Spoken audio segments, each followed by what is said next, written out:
I had always thought that after all these years, the family I had built would stand strong, no matter what. But nothing could have prepared me for the moment when my daughter-in-law, Samantha, tagged my engagement necklace as old junk at the neighborhood yard sale. It wasn't just any necklace. It was the symbol of a love that had endured decades, the bond that had defined my life with my late husband, William. I could feel my heart drop to the floor as I stared at her, unsure if she was serious or just trying to get a laugh at my expense. She wasn't laughing. She was dead serious. I stood there, paralyzed, unable to comprehend the weight of what she had just done. The silence was thick, and the only sound that filled the air was the ticking of the old clock on the wall, marking time in the house that no longer felt like home. Samantha, oblivious to the storm she had just unleashed, continued arranging items on the table, her back turned to me. For a moment, I almost wanted to believe it was a mistake, a careless slip-up. But I knew better. Samantha had never been kind to me, and this was no accident. I had seen the way she looked at me, the way she talked about me behind my back. She had never truly accepted me, and now, she was showing it in the most hurtful way possible. My hands shook as I slowly picked up the necklace and held it close to my chest. It had been a gift from William all those years ago, a promise that still held weight in my heart. And now, it was being reduced to something worthless, something to be sold off like a cheap trinket at a yard sale. I took a deep breath, trying to steady myself, but the lump in my throat wouldn't go away. The pain wasn't just about the necklace.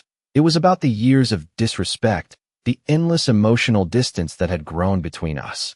Samantha's actions were just the tipping point. I had been feeling invisible in my own family for years, but this was the final blow. I turned away, fighting back tears, and walked to the kitchen. The tears didn't come right away, but they were building, bubbling up from somewhere deep inside me. The hurt was unbearable, but I couldn't show it. I couldn't give her the satisfaction of seeing me break. I had raised my son, Daniel, with all the love I had, and now he was married to a woman who treated me like I didn't matter. She wasn't just insulting me. She was insulting the life I had built, the love I had given, and the years I had spent making this house a home. I stayed in the kitchen for a long time, my mind racing with the realization that my family was not what I thought it was. The people I had trusted, the people I had loved unconditionally, had betrayed me in ways I never imagined. I couldn't let this go. I couldn't let Samantha's cruelty slide by unnoticed. I had to take action, but how? I had always prided myself on being strong, on holding my family together through thick and thin. But what good was that strength if it was being taken for granted? What good was being the glue that held everyone together if no one cared? As the hours passed, I made a decision. I wasn't going to sit back and allow this to continue. I wasn't going to let Samantha treat me like this, or let Daniel turn a blind eye to his wife's behavior. It was time to show them who I really was. It was time to fight for myself, for my dignity, for the love that I had given to this family. I wasn't going to let anyone walk all over me anymore. I had done enough for them. Now it was my turn. I didn't sleep that night. My mind was racing, replaying the events over and over again. Every time I closed my eyes, I could still hear the words Samantha had said, echoing in my head like a constant drumbeat. Old junk. I could feel the sting of it, sharp and raw, cutting through everything I had once believed about my family. The next morning, I woke up early, the weight of the previous day still heavy in my chest. I tried to go about my usual routine, making coffee, straightening up the living room, but nothing felt normal. The house that had once been filled with laughter and love now felt cold and unfamiliar. I sat down at the kitchen table, staring at the old family photos on the wall. William and I had built a life together in this home, a life filled with memories, joy, and struggles. It was our home, and now, it felt like it was being taken from me. I looked down at my hands, the same hands that had held my children when they were young, that had cooked countless meals for my family, that had wiped away tears, and now, these hands were trembling. I had spent my life taking care of others, making sure everyone was happy and well, but now I was left with nothing but an aching heart and a sense of betrayal. I stood up from the table, my mind made up. I couldn't let this go. I wouldn't let them make me feel like I didn't matter anymore. Samantha had crossed a line, and I needed to confront it. I knew I had to be careful, though. If I confronted her head-on, it would only escalate the situation. I needed to gather my strength, to plan my next move. I had always been the one to keep the peace in the family, but now, it was time to stand up for myself. I walked into the living room, trying to steady my breath. Samantha and Daniel were sitting on the couch, talking about some new project they were working on. I could feel the tension building inside me, but I kept my face neutral. I didn't want them to know how much this was hurting me, not yet. I wanted to see how far they would go. Samantha glanced up at me, her eyes briefly meeting mine before she looked away, a slight smirk playing at the corners of her lips. She knew what she had done. She knew how much it had hurt me. But she wasn't going to apologize. She wasn't going to show any remorse. Daniel, on the other hand, was absorbed in his phone, not even looking up at me. I felt a pang of sadness in my chest. This was the same son I had raised, the same son who used to run into my arms for comfort when he was scared. And now, he couldn't even look at me. "I need to talk to you both," I said, my voice calm but firm. Samantha raised an eyebrow, glancing at Daniel before turning her attention back to me. "What about?" she asked, her tone dismissive. I could feel the anger bubbling up inside me, but I kept it in check. This wasn't the time for a confrontation. Not yet. "About the necklace," I said, watching her face closely. Her expression shifted for a moment, but she quickly regained her composure. "What about it?" she replied, her voice cold.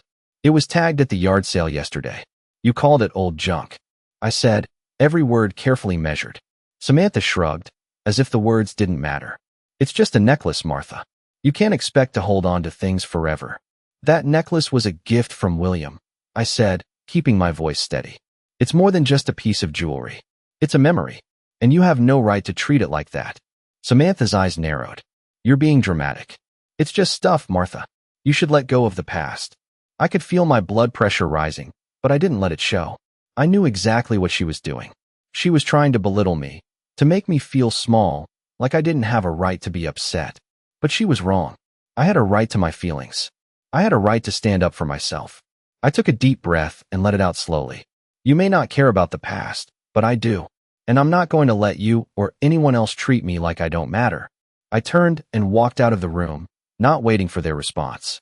The conversation wasn't over, but for now, I needed space. I needed time to think. I spent the rest of the day alone, reflecting on everything that had happened. Samantha's words still stung, but I knew I couldn't let them define me. I had spent my life giving, loving, and caring for my family, and now it was time for me to take control of my own life. I wasn't going to let anyone take that from me. The next few days passed slowly. I kept my distance from Samantha and Daniel, focusing on myself for the first time in years. I took long walks, spent time reading, and started taking care of the things that I had neglected for so long. But no matter how much I tried to distract myself, I couldn't shake the feeling that something was missing. I needed closure. I needed to know that I wasn't just a forgotten relic in their lives. I needed to know that I still had a place in this world, that I mattered, and that meant taking the next step. I wasn't going to let them win. I was going to find a way to get my power back. I spent the next few days replaying everything in my mind. Samantha's words, her dismissive attitude, the way she casually labeled something so precious as old junk. It was like a slap in the face, a reminder that I was no longer seen for who I was or what I had done for this family.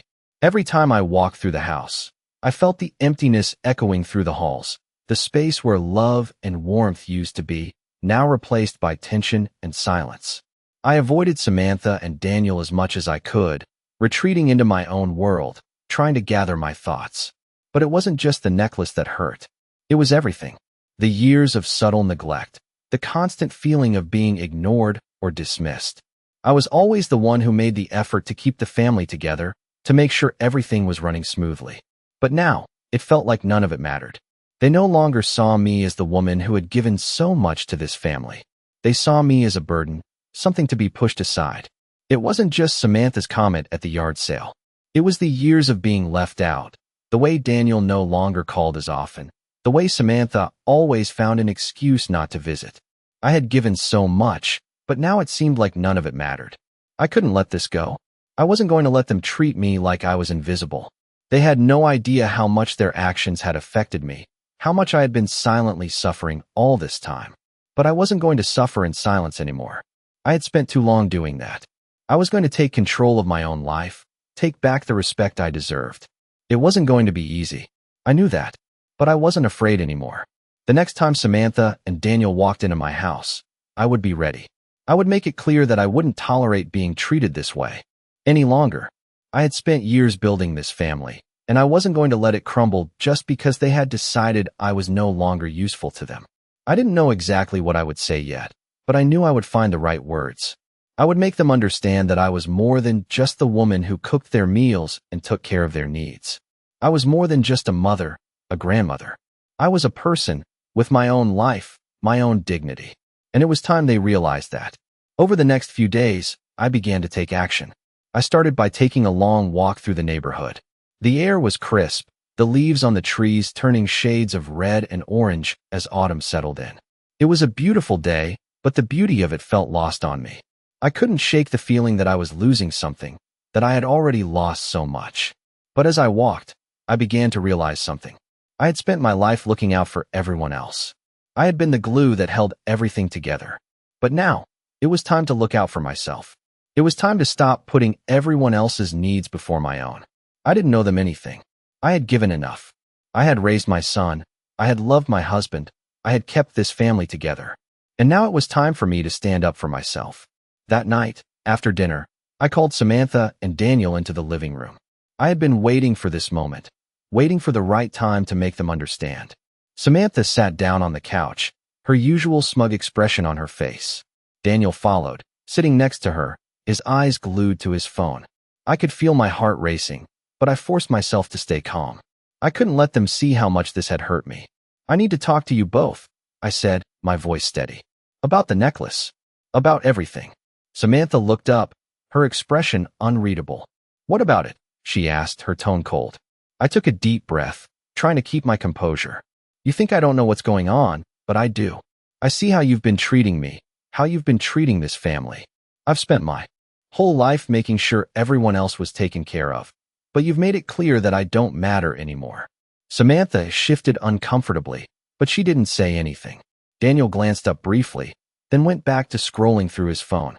I've been invisible in my own home for too long. I continued, my voice growing stronger. I'm not going to let that happen anymore. I'm not going to let you or anyone else make me feel like I'm not worth anything. You've pushed me aside, you've dismissed me, and I won't stand for it. I paused, watching their reactions. Samantha looked at me, her face hardening. Daniel's eyes flicked up from his phone, but he still didn't look at me directly. I'm not asking for your approval, I said, but I'm going to make sure that you understand that I'm still here. I'm still a part of this family, whether you like it or not. Samantha opened her mouth to say something, but I raised my hand to stop her. No, Samantha, I've heard enough. This isn't about you and me anymore. This is about me reclaiming my place. I'm not going to let you treat me like this. I deserve more than that. The room fell silent, the tension thick in the air. For a moment, I thought they might apologize, but I quickly realized that wasn't going to happen. Samantha wasn't the type to apologize, and Daniel, well, he was too wrapped up in his own life to truly understand what was going on.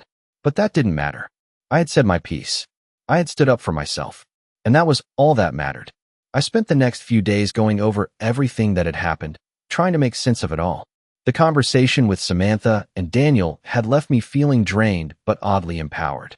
There was no going back now. I had said what needed to be said, but I knew it wasn't over. I couldn't just walk away and pretend everything was fine. It wasn't in me to back down, not after everything I had been through. The house felt colder now, even though I kept the fire burning in the living room to try to create some warmth. But it didn't work. I could feel the distance between us growing, like a thick wall that was slowly being built, brick by brick. I spent my days trying to fill the silence with activities, keeping myself busy with small projects. I started cleaning out the attic, something I had put off for years. As I sorted through old boxes filled with family photos and mementos, I found myself reflecting on how much had changed. I used to be the one who organized the family gatherings, who planned the birthdays, the holidays, who made sure everyone felt loved and appreciated. But now, it felt like my efforts were forgotten, like they were nothing more than a distant memory. I held up one of the photos I found, a picture of William and me on our wedding day. We were both so young, full of hope and dreams about the future. It seemed so long ago, yet it still felt fresh in my mind, like it had just happened yesterday. I ran my fingers over the glass frame, the same way I used to hold his hand, and for a moment, I felt that familiar ache in my chest. I missed him more than I could ever put into words. He had been my rock, my partner, my best friend. And now, I felt like I was living in a world that no longer recognized the love we had shared. It was hard to admit, but I couldn't shake the feeling that I was being erased from this family. I wasn't just losing my place in the household. I was losing the connection to the people I had spent my life caring for. The realization hit me hard. My son, Daniel, and my daughter-in-law, Samantha, had already moved on. They were building their own lives, their own future, without considering me. It was as if I was just an obstacle in their way, something they had to deal with out of obligation, but not because they wanted to. That night, I decided I had to do something. I couldn't keep sitting around, waiting for things to change. I wasn't going to sit in the background while they ran my life. It was time to take action. I would find a way to get the respect I deserved, to remind them that I was still here, that I still mattered. I couldn't force them to love me, but I could show them that I wasn't going to be a passive participant in my own life anymore. The next morning, I made a call to a lawyer. I had put it off for so long, thinking it was unnecessary, but now I realized I needed to take control of my future. I needed to protect what was mine and ensure that my wishes were respected. I wasn't going to let them strip me of my dignity and my place in this family without a fight. As the days went by, I gathered my thoughts, prepared my documents, and made sure I was ready for whatever came next. I could feel the tension in the house building, but I wasn't going to back down. I knew the path ahead wouldn't be easy, but it was the only way forward. I wasn't going to let them take everything I had worked for, everything I had given. I was going to fight for my place in this family. And if they didn't like it, that was their problem, not mine. I had always prided myself on being patient, on being the one who held the family together. But this time, I couldn't stay silent. After making the decision to take control, I began to feel a shift inside me, a fire igniting that had been dormant for far too long. It wasn't just about the house or the necklace anymore. It was about reclaiming my life, my worth, and the respect I had spent years earning, only to see it slowly slip away. The lawyer had been kind but firm. She outlined what steps I could take to protect myself and my assets, but I knew the process wouldn't be easy. It would take time, it would take effort, but I had finally accepted that it was necessary. I spent the next few weeks gathering the paperwork, reviewing old documents, and preparing myself for what would come next. I had never expected things to get this bad with my family, but now that I was in this position, I wasn't going to back down. Samantha continued to act like nothing had changed, like her words hadn't done anything. She still spent most of her time with Daniel, planning their next big project or discussing their next trip, but every time she spoke to me, it was laced with that same condescending tone. I could feel the tension building between us, but I refused to let her get away with treating me like I didn't matter. One afternoon, after Daniel had left for work, Samantha came into the living room, a slight smile on her face as she glanced at me. "Are we still doing the family dinner on Sunday?" she asked casually, as though everything was fine between us. I didn't hesitate. "I don't think I'll be attending," I said, my voice calm but firm.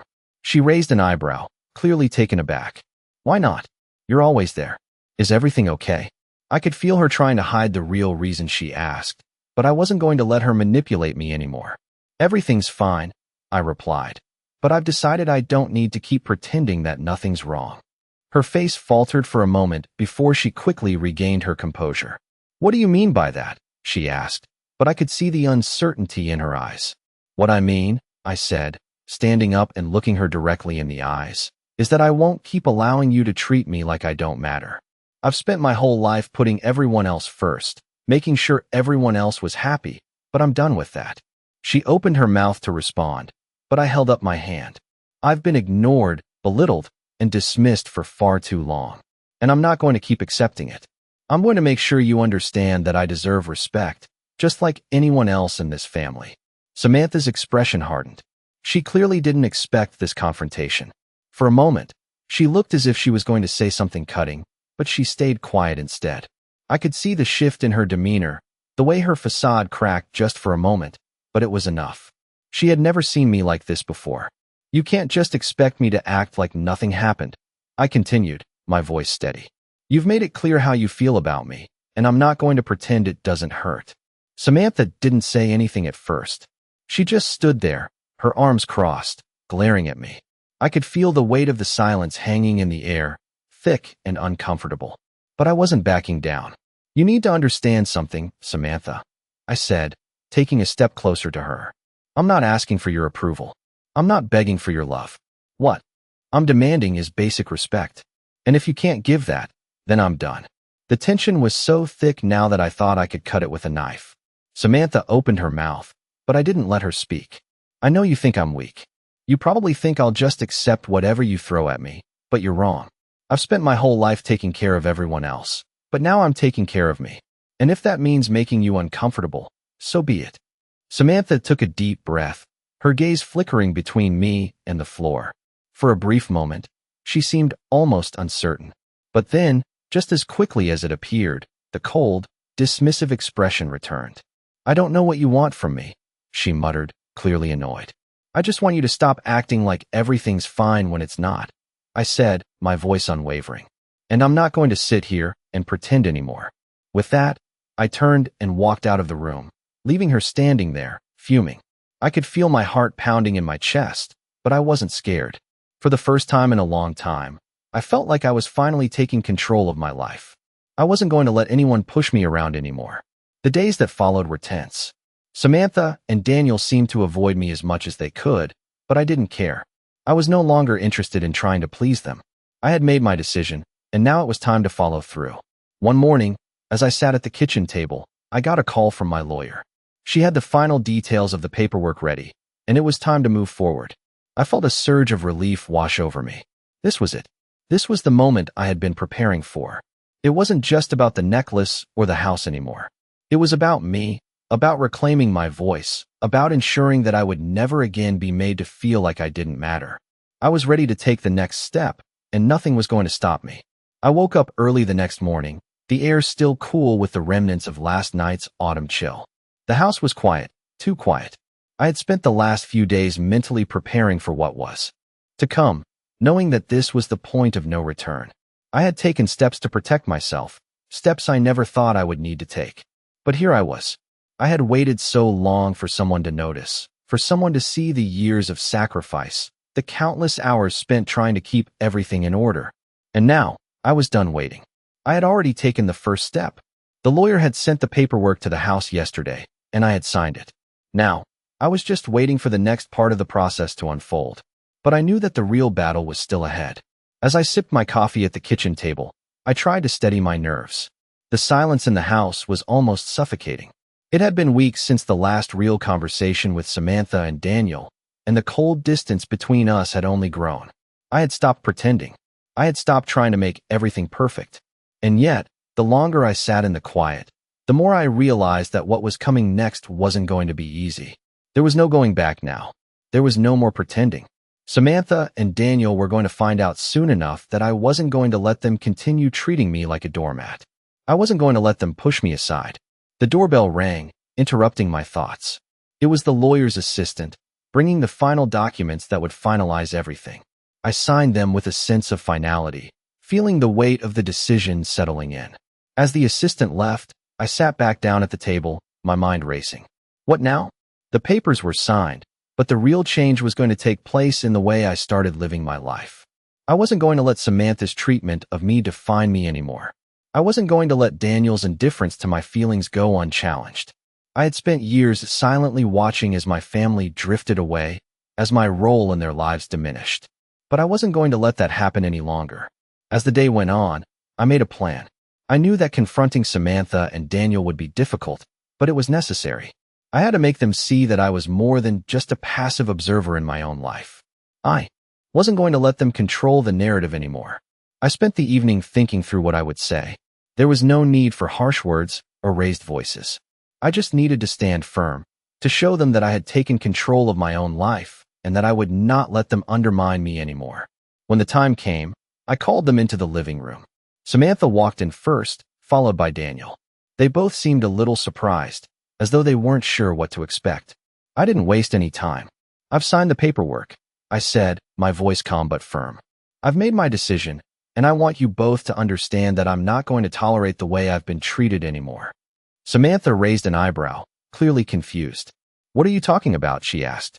Daniel looked at me, his eyes betraying a hint of discomfort. "I'm talking about the way you've been treating me," I said, my voice unwavering. "The constant disrespect, the way you've been dismissing me. It stops now. I've taken steps to ensure that my voice is heard, that my needs are met. I won't be ignored any longer." Samantha opened her mouth, but I held up a hand to stop her. "I'm not asking for an apology. I'm not asking for anything from you. But I want you both to understand that I won't allow you to push me aside anymore. I've spent my whole life taking care of others, making sure you both were happy, and now it's time to take care of myself." There was a long pause as the weight of my words settled into the room. Samantha and Daniel exchanged uneasy glances, but neither of them spoke. I could see the tension in their faces, but I wasn't going to back down. I had made my choice, and I was ready to follow through. "I've been silent for too long," I continued, my voice steady. "But I'm not staying silent anymore. I'm not going to be invisible. I'm still here, and I still matter. And if you can't respect that, then we have nothing left to talk about." I stood up, my heart pounding in my chest. For the first time in a long time, I felt a sense of strength. I wasn't just going to be the one who cleaned up after everyone, who put everyone's needs first. I wasn't going to be the person they could walk all over. I wasn't going to let them decide what my worth was. As I walked out of the room, I could feel the silence behind me. Samantha and Daniel didn't try to stop me. They didn't try to apologize. And for a moment, I felt a strange peace settle over me. This was my life. This was my time to stand up for myself, to take control of my own story. And no one, not even family, was going to take that from me. I spent the next few days in a state of quiet reflection, but I knew I couldn't afford to dwell on it for too long.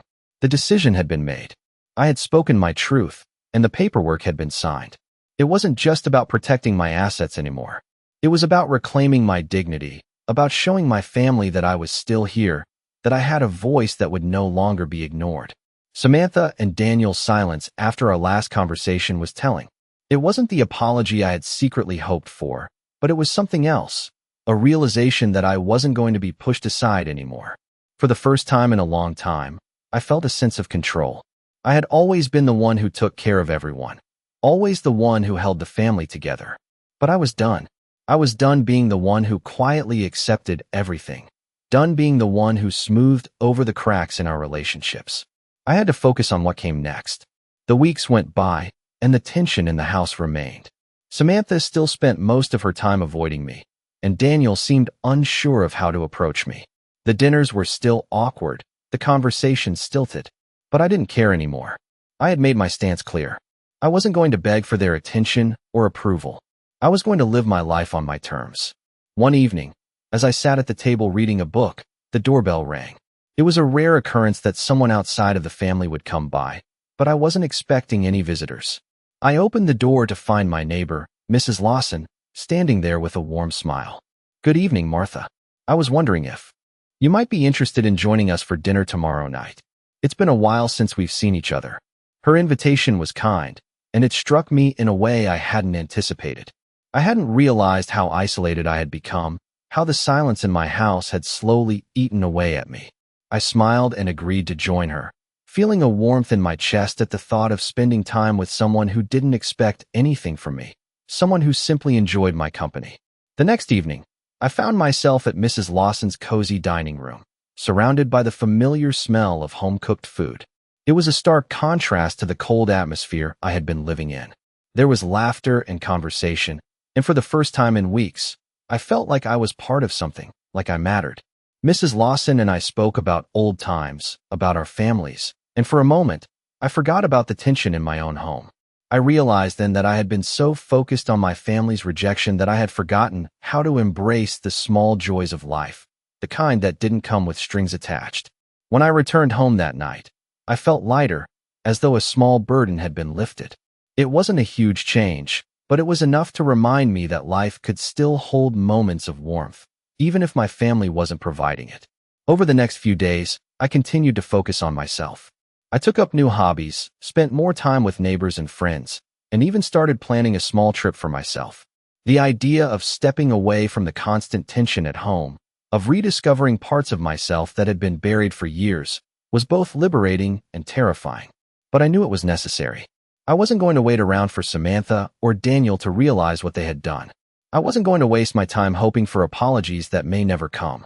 Instead, I was going to move forward, creating a life that was mine. One afternoon, a week later, I received a call from Daniel. His voice was tentative, uncertain. "Mom, can we talk?" he asked, his words slow, as if weighing each one carefully. I hesitated for a moment. It wasn't the conversation I had expected, but it was the conversation I had been waiting for. "Of course," I said, keeping my voice neutral. When Daniel arrived, we sat down in the living room. He seemed nervous, his hands fidgeting in his lap. "I've been thinking a lot about everything," he began, looking at the floor. "About what you said. I'm sorry. I know I haven't been the best son. I've taken you for granted, and I know that's not fair." I felt a lump form in my throat, but I didn't say anything.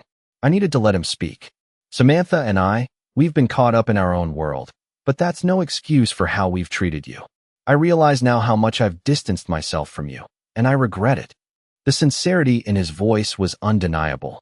It wasn't an apology I had expected, but it was enough to make me see that he was finally beginning to understand the impact of his actions. "Thank you for saying that," I said softly, my voice steady. "I've been waiting for you to see me, to understand what I've been going through. I don't expect you to make everything right, but I do expect respect. And that's something you and Samantha need to start showing me." Daniel nodded, his eyes filled with a mixture of guilt and relief. "I promise we will. I can't undo the past, but I want to make things better moving forward." It wasn't a perfect resolution, but it was a step in the right direction. And for the first time in a long time, I felt like my family might still be worth fighting for. I wasn't going to settle for less than I deserved, but I was willing to give them the chance to prove that they could be better. As the days passed, things slowly began to change. Samantha, though still distant, made an effort to speak to me more, to acknowledge my presence.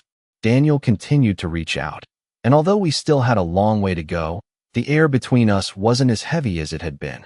I wasn't sure where this would all lead, but I knew that I was no longer the same woman who had been silenced for so long. I had taken control of my life, and no matter what happened next, I was going to stand strong. I woke up the next morning with a sense of clarity I hadn't felt in years. The conversation with Daniel the night before had shifted something inside me. There was still so much to work through, so many things left unsaid, but I could feel the possibility of change. For the first time in a long time, I wasn't just hoping for things to get better. I was taking the steps to make it happen. I had spent so many years trying to make everyone else happy, bending over backwards to make sure the family stayed together. But now, I realized that it was time for me to prioritize myself. That was the biggest change. It wasn't about the apology, it wasn't about the empty promises. It was about me no longer accepting the bare minimum. I was done playing the role of the martyr, of the silent sufferer who smiled through the hurt. I had spent my life being the strong one for everyone else, but I hadn't given myself permission to be strong for me. I had been silenced for so long, but now my voice was returning, and I wasn't going to silence it again. The next few days were still uncomfortable. Samantha didn't speak to me much, and when she did, it was always with a cold formality that didn't reach her eyes. But Daniel, surprisingly, continued to make an effort. We had a few long conversations, mostly about the past, about how things used to be, about the things he hadn't understood until now. It wasn't perfect, but it was progress. One evening, as I was sitting in the living room with a cup of tea, Daniel came in and sat down beside me. "Mom," he said quietly, his voice soft, "I've been thinking about everything you said. I want you to know that I'm really sorry for how I've treated you. I never meant to push you away." I looked at him, really looked at him, and for the first time in what felt like forever, I saw my son again, the boy I had raised, the one who had once relied on me for everything. "I know you didn't mean to," I replied, my voice calm. "But it happened anyway, and it hurt." He nodded, his eyes filled with regret. "I get it now. I've been so caught up in my own life that I didn't realize how much I was pushing you aside. I'm sorry." I could feel the sincerity in his words, and for the first time, I believed him. It wasn't the grand apology I had imagined in my head, but it was real, and it was enough. We sat in silence for a moment, both of us reflecting on everything that had been said. It wasn't perfect, but it was a start. And for the first time in a long time, I felt a flicker of hope. Over the next few weeks, things began to shift slowly. Samantha and I still had our moments of tension, but there were small signs of improvement. She started speaking to me more, asking about my day, acknowledging my presence in a way she hadn't before. I could tell that she was trying, at least in her own way. It wasn't easy. The distance between us hadn't disappeared overnight. There were still many things left unsaid, many wounds left to heal. But for the first time in years, I didn't feel completely alone. I wasn't waiting for them to fix everything, to make things right. I had already taken that step. I had already started the process of healing myself. One evening, as I sat down to dinner alone, I reflected on everything that had happened. The house was quiet, but it didn't feel as empty as it had before. I had filled it with my own strength, my own sense of purpose. And for the first time in a long time, I was content with where I was in life. I didn't need my family to validate me anymore. I had validated myself. The phone rang, breaking my thoughts. I looked at the caller ID and saw Daniel's name. I hesitated for a moment before answering. "Hey, Mom," he said, his voice warm. "I was thinking, would you like to come over for dinner tomorrow? Samantha and I were planning something small, just the three of us. We'd love to have you there." I paused, surprised by the invitation. "Of course," I said, feeling a mix of emotions. I'd love to. It wasn't the grand family gathering I had once imagined, but it was progress. And that was enough. The next evening, I went over to their house.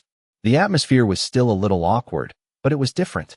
There was no tension hanging in the air, no silent judgment. It was just the three of us, sharing a simple meal together. We didn't talk about the past, and we didn't need to. For the first time in years, we were just a family, trying to find our way back to each other. As the night wore on, I found myself laughing at something Daniel had said, feeling the warmth of the moment. It wasn't perfect, but it was real. And for the first time, I allowed myself to believe that we could rebuild, that the bond between us didn't have to be broken forever. It would take time. There were still many things to work through. But as I sat there with my son and daughter-in-law, I realized that the first step had already been taken. We were on our way back. And that was all I needed to know.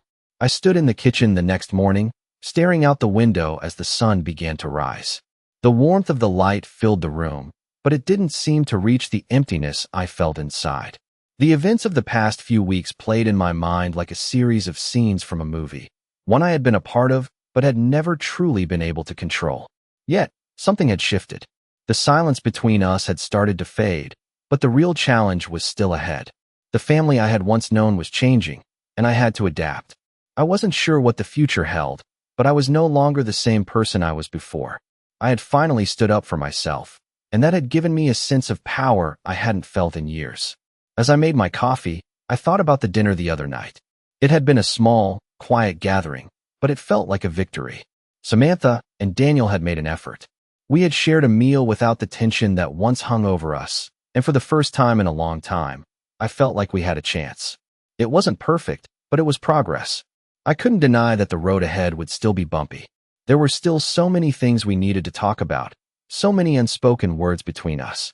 But that night, I had seen a glimpse of what could be, a family that could still heal. As I sat down at the table, I thought about everything that had happened. I had spent my life caring for my family, pouring all my energy into them, but I had never stopped to care for myself. And now, that had to change. The next few days were a mix of awkward silences and tentative conversations, but I didn't mind. I had learned to embrace the uncertainty. I didn't expect everything to be fixed overnight, and I wasn't in a hurry. For the first time, I was giving myself the space to heal. One evening, Daniel came to me with a look of determination in his eyes.